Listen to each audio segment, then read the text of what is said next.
ચાલો સરસ મજાનું ફૂલ બનાવી દો. અદબ મોઢા ઉપર આંગળી. આપણે વાર્તા કરશું. વાર્તાનું નામ છે પીલું અને બીજુલું. શું છે? જો હું તમને બતાવું હો કોને કહેવાય પીલું. જો આ બચ્ચા જેવું દેખાય ને એને કહેવાય પીલું. શું કહેવાય? અને આ દેખાય જ ને એને કહેવાય બીજુલું, એટલે કે બી. શું કહેવાય? બી. હવે આપણે વાર્તા ચાલુ કરશું હો. જોજો. આ છે પીલું. કોણ છે? પીલું શું કંઈ ખબર?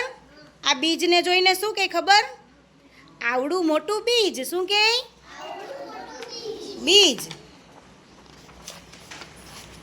પછી પીલું છે ને એને બીજને ભેગું લઈ લીધું. શું કર્યું? ભેગું લઈ લીધું. અને પછી પીલું શું કંઈ ખબર? મારું બીજુલું. શું કહે? તમને બધાને તમારી મમ્મી એમ કહેતા ને મારો દીકરો, મારી દીકરી એમ કહે ને. તો આને છે ને આને દોસ્ત બનાવશે હો. જોજો પછી શું થાય એ આગળ. પછી રોજ છે ને એ બીજને ઉગવાની રાહ જોવે. શું કરે?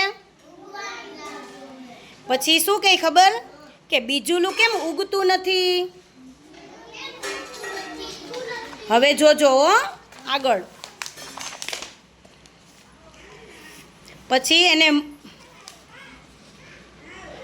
એને છે ને મોર અને હાથીએ સલાહ આપી. કોને સલાહ આપી?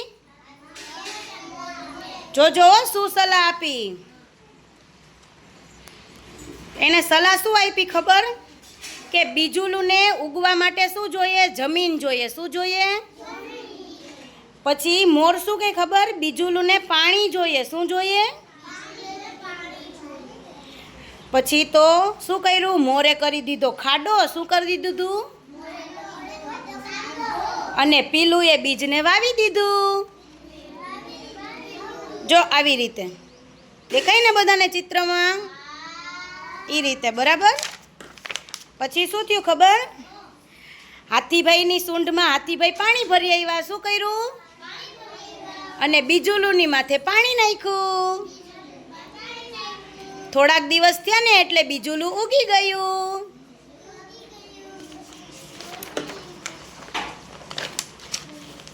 પછી બીજુલું ઉગ્યું ને થોડુંક મોટું થયું ને એટલે બકરી એને ખાઈ ગઈ. શું થયું? પછી પીલુંએ શું કર્યું ખબર?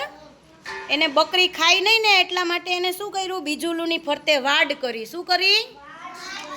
વાડ કરી. એટલે બકરી એને ખાઈ શકે નહીં. પછી બીજુલું પાછું મોટું થયું. એની કુંપળ ફૂટી. શું થયું?